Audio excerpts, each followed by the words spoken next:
My name is Paul. I'm from Dublin in the Republic of Ireland. I work as a finance executive for a multinational company. Yesterday was interesting hearing different views from different people from different member states.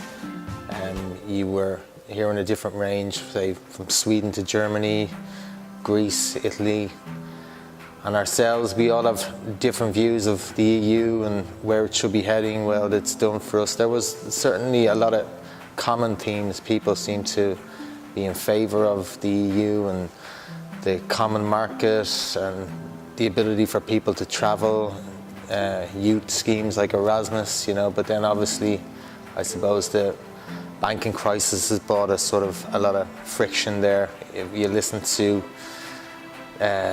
ourselves in Ireland, for instance, we think we got the wrong end of the stick in terms of bailing out banks. We think we took one for the team in terms of stopping contagion, whereby other member states probably wouldn't see it like that. So I think there was a lot of discussion around how we can sort of move on as a group and what the EU does for us all. But I think people will always have the nation state interest at heart. It's like, what can the EU do for Ireland? Or if you're Greek, what can the EU do for Greece? And people will naturally see that,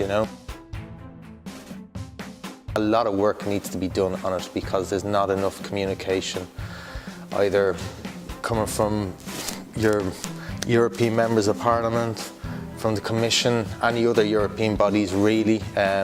You hear a lot of scaremongering in the tabloid press about, I suppose, silly laws that are being made in Brussels that affect us, this type of stuff. And I think that needs to be counteracted, and people need to be reminded of the benefits of European membership, because a lot of these things now, because Ireland's been in the EU or the EEC as it was then since 1973, so people need to be reminded about, the original aims of European unity.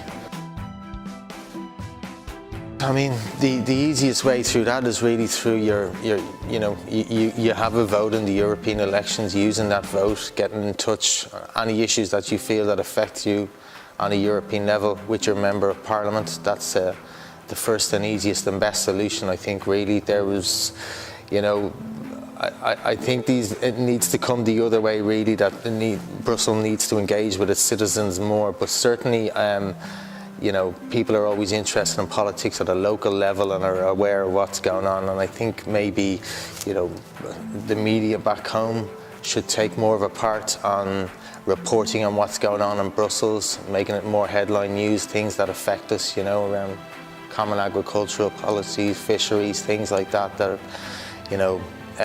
have resonance in terms of numbers of employment, So I suppose people, the more we see that we're being dictated to, even though that's a strong word, from Brussels, the more people will certainly want to know what's going on. But sometimes there feels like there's a lack of accountability and a lack of transparency.